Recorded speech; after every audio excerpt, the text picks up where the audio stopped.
Rec League Podcast. Tell your friends, tell your neighbors, tell your family, tell your haters. Available on Podbean, Google Podcasts, Apple Podcasts, Radio Public, Good Pods, Pocket Cast, Breaker, and Stitcher. At Rec League Podcast on Facebook, YouTube, Instagram, TikTok, and Threads. At Rec League Pod on Twitter. Episode 174. Available now. Yo, whether you watching this from Facebook, Twitter, click the link in my Instagram or YouTube itself. What up, world? So I just watched Ella McCay. It's a new dramedy, melodrama, something like that, starring Emma Mackey, Jamie Lee Curtis, Julie Kavner, Jack Lowden, Woody Harrelson, Rebecca Hall, Albert Brooks, Spike Fearn, Ayo Edebiri, and it is directed by James L. Brooks, who, off the top of my head, he produces The Simpsons, but he directed Spanglish with Adam Sandler, 20 years ago. He's got a movie with Reese Witherspoon, Paul Rudd, Owen Wilson, and I think he did some stuff with Jack Nicholson. For all I know, he directed As Good as It Gets. I just didn't look it up. So, you got Ella McCay, and she is Lieutenant Governor. I don't think they ever mentioned the state, but a professional high comes with some personal lows, and she just has to sift through the drama.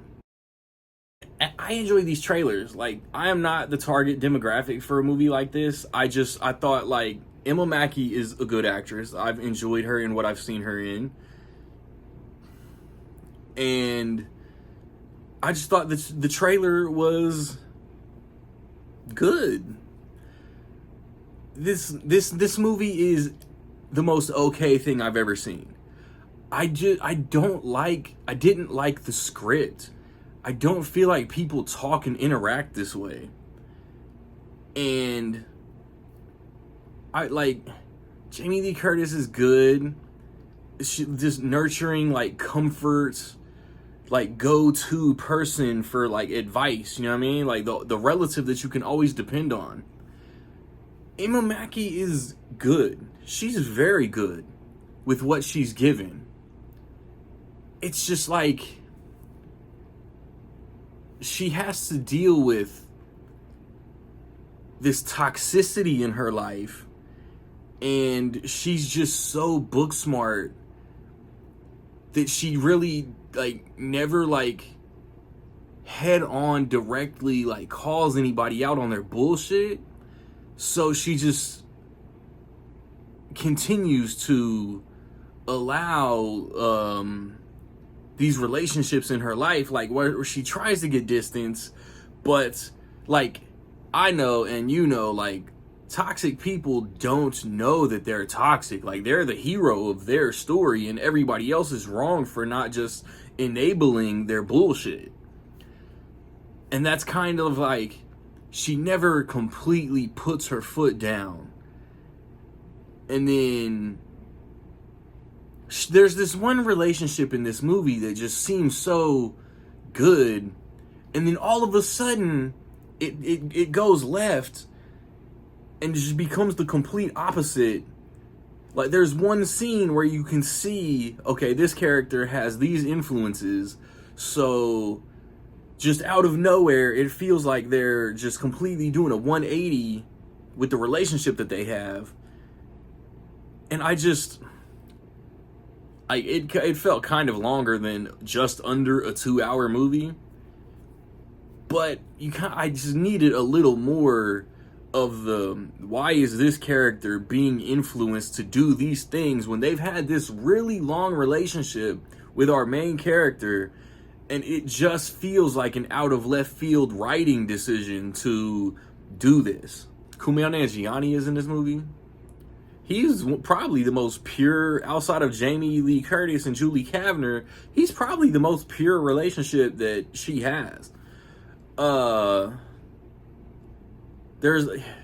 It's a very familial, she comes from like most of us do. She comes from this broken home, and she wants security, but she also like wants to succeed professionally. She has big dreams and big goals, and she gets them, and then the writing just takes it in a way that I would have just liked to have seen this character just be great.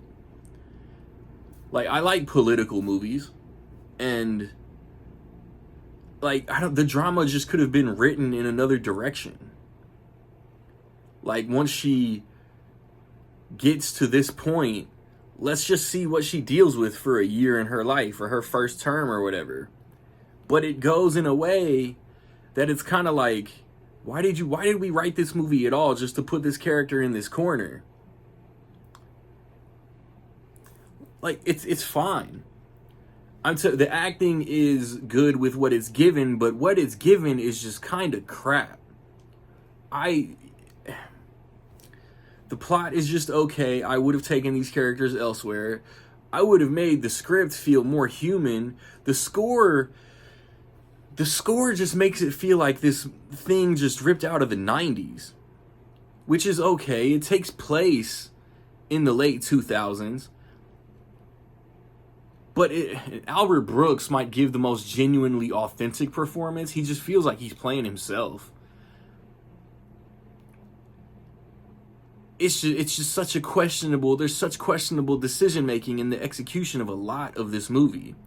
And it all comes from pre-filming, you know what I'm saying? So yeah, I mean, like, I don't have anything else to really hit on. I like Emma McCay. Her name, Emma Mackey's name, is too close to the character's name, Ella McCay. But Emma Mackey is very good in this. Jamie Lee Curtis is very good in this. Albert Brooks, Julie Kavner are very good in this. It's just the plot and the script are just kind of not good.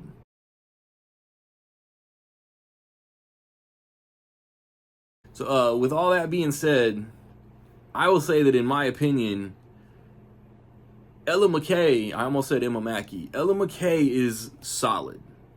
Have you seen Ella McCay, man? What you think? Positive, negative, somewhere in between? Let me know. See, like, based on the trailers, I just thought, like, hey, like, she gets put in this position to do dope shit. That's not what it is. I recently put up a review for Wake Up Dead Man, a Knives Out mystery.